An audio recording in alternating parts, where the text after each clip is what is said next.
Hi guys! Naghahanap ba kayo ng affordable na transient house sa Vigan City?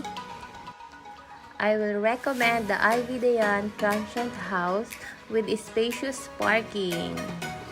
And 5 minutes away lang siya from Calle Crisologo. So, pasok na tayo guys! Ipapakita ko na sa inyo yung na-rent naming room for only 2,500 per night guys! Ito siya! Napakaganda! Wow! Good for 6 packs na nga pala ito guys. At napakaluwag guys. At meron pa itong TV with internet and Netflix. So ayan guys, may aircon pa. Ipapakita ko sa inyo yung CR. Meron nga pala doon na yung CR guys. Ito isa, yan. Yan ang CR na napakalinis. Elegant guys.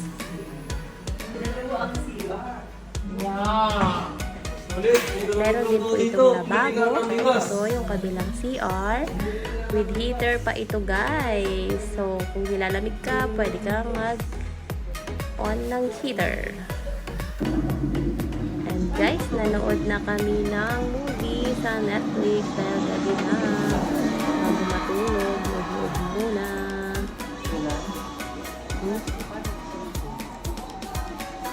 Meron nga din palang lutuan dito sa labas guys kung gusto nyo magluto.